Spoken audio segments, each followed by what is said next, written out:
Yeah, so Kierkegaard is a Danish thinker, born 1813, dies 1855.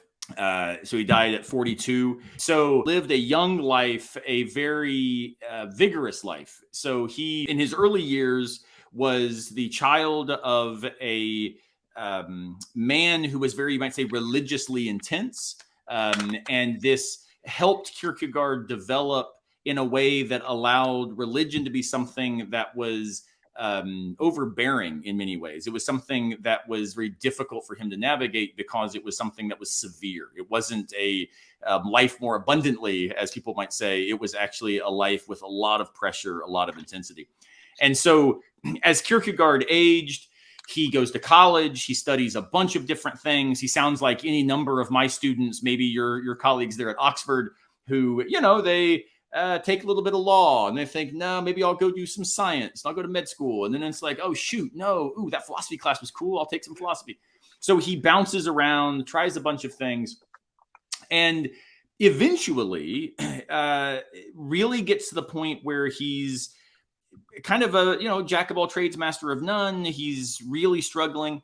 And in his early 20s, he writes this journal entry where he says that he's got to figure out this fundamental task. And he defines this task as figuring out what it is that is true for him, a truth for which he's willing to live and die, a truth that actually is worthy of his life. And so when he's wrestling with this, he also, other things happen. His father passes away. He gets very serious about now kind of having to mature and grow up and stop being, just this sort of dandy who's running around doing everything and not actually having any purpose. So he gets very serious and finishes his degrees, gets our equivalent of a PhD, writes this amazing book called The Concept of Irony with continual reference to Socrates. And in very short order, Kierkegaard begins a lifetime authorship that is actually inaugurated by, again, these sort of personal encounters. So his relationship with his father, his mother died when he was very young. That, of course, marked him and created this sort of angsty teen who is looking for himself. Finally kind of has to live into this more mature awareness of things. But then he gets engaged, which makes tons of sense, right? He's out dating, meets this woman named Regina Olsen. And then he makes a decision that will mark everything that follows. He breaks his engagement with Regina because he comes to an awareness, whether he was right about this, I will leave to others to decide, but he claims that he can only do one thing with all of his passionate existence. He can only be one thing. He can only orient himself in one direction. And if he gets married, then his wife will have to be like this, primary interest. And that makes tons of sense, right? The problem is he feels like that this will pull him away from his calling as a thinker who is invested in these questions of philosophical existence, of faith, of meaning, of human condition. So he breaks the engagement. He feels it's almost like a religious calling, almost as if what he has to give up for God is this relationship to Regina. But it marks him so deeply, it's traumatizing to him. And so really the rest of his life, he lives in love with this woman who now, he is no longer in relationship with. And so he devotes himself entirely to writing. Writes his first book that really gets some attention. He does some stuff in front of this, but is a book called Either Or. And in this book, he starts the habit of what he will continue to do for a very long time, which is writing under pseudonyms. So he writes under different names. And there's reasons he does this, which is he's trying to really understand what it is like first personally to exist with different sorts of commitments, different sorts of orientations. The way I would describe this is he's trying to think through different existential directions by which we would narrate and navigate our lives. So he introduces three such perspectives. One is called the aesthetic, one is called the ethical, and then one is called the religious. And these three different modes, he refers to them as stages along life's way. They are not meant to be sequential, though they often are. They are instead what philosopher Jeremy Ferreira refers to as paradigms by which we make sense of everything. And so we can shift our paradigms, right? We can go from Newtonian physics to quantum mechanics in the same way that we might go from aesthetics to ethics. And so in very brief order, aesthetics is a mode where we are defined by external accomplishment, external achievement, and novelty. We have to keep finding something out in the world to give us purpose. We define ourselves via external circumstances. So this is the person, who needs the new iPhone every 2 years, only leases vehicles because then they always are driving a new car. The person who can't settle down with anyone in a relationship because they're always seeking the next relationship. That aesthetic mode is a way of living that has a lot to recommend it because it's immediate.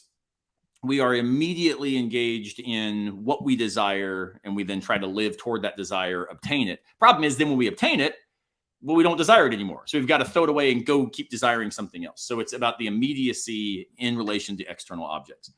The ethical is precisely the negation of that. It says, no, we have to be maximally mediated by some broader context, some more universal category. And in this case, the category is the good. So am I doing what I ought to do? Am I becoming who I am meant to be relative to what the good looks like? And so this, if the aesthetic is, the example of the aesthetic is like the seducer who's always, going from relationship to relationship to relationship, the example of the ethical is the long married couple, right? We are now defined by not these external obtainments. We are defined by our role in some community of moral life. So the examples he gives are of a judge who is the judge. It is the instantiation of external authority precisely because this is the person who then decides what the good will be in the context of social life. It's the married person. It's the person who becomes the pastor, right? Becomes the student, the son, the father, whatever it might be. Well, the problem with this is it seems like now we've lost that immediacy we had in aesthetics, right? It's not now, Joshua or Aaron or Susie or Bill being themselves in the world. It's now, I am the professor. I am the scholar. I am the husband, the father. And when we become these social roles, here Kierkegaard is following Hegel, who defines morality as Sittlichkeit, or a social morality, a social awareness of reducing your individualism in the name of some broader category, right? This broader fitting. Well, the problem is then I've lost my individuality. I've lost my subjectivity. However, Kierkegaard realizes, well, rather than just going back to the aesthetic where I get all of that, the problem is there, I'm not really getting my individuality either because I'm losing myself always in relation to some object that I'm trying to obtain. So both of these modes of existence actually fail to be genuinely invested in what we might call authentic selfhood. They are modes of living that have lots to recommend them. They are also modes of living that strip away our essential relationship to ourselves. And that's what emerges in what he calls the religious. And so famously, he publishes a book called Fear and Trembling, which is all about the religious category. And then later in his life, he actually abandons pseudonyms and starts writing under his own name, S. Kierkegaard, in order to really think through what is this religious mode of existence? How does it work? What does it involve? And the religious, he calls the second immediacy, because it is immediate like the aesthetic, but now not in relation to external objects of desire, but in relation to God. And so now I don't relate to God via some universal category of social morality. I relate to God directly as what he calls an absolute relation to the absolute. And when I do, what happens is I now take myself up in that relationship for the first time as fully deployed in the world, recognizing who it is that I was made to be. I was made to be the person who rests in God, who invites us to selfhood. So faith for Kierkegaard is not some weak knowledge that if I just had more evidence and data and did some scientific experiments, I could convert that faith to real knowledge. Faith for him is a passionate investment toward who we are becoming. And when we are fully invested in that faithful living, we rest, he says, in God, because we are now able to become the selves we were designed to be. So Kierkegaard lays out these three options, moves forward in his life, ends up having some interesting drama, gets very, very, very angry at the Danish church because he thinks that the Danish church is all about that ethical mode, about being respectable, about just doing the right things.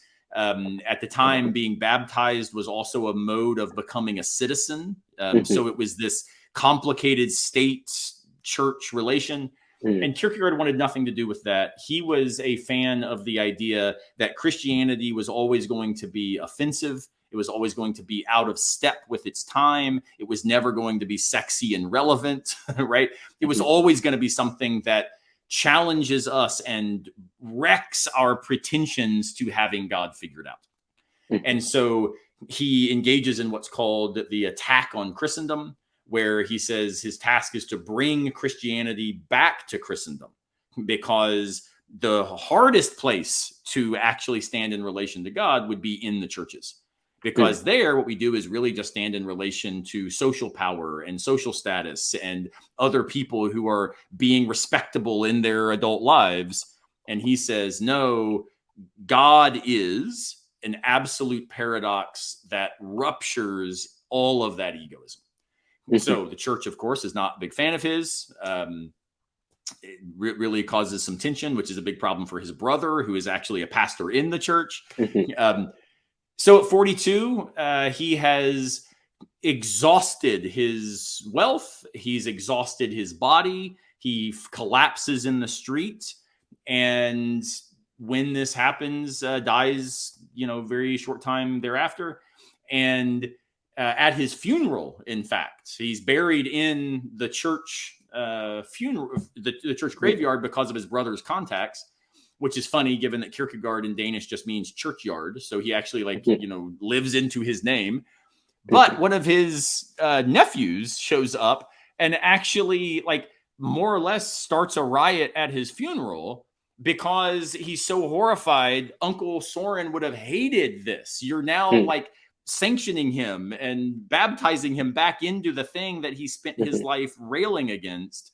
So his life was controversial and complicated and intense.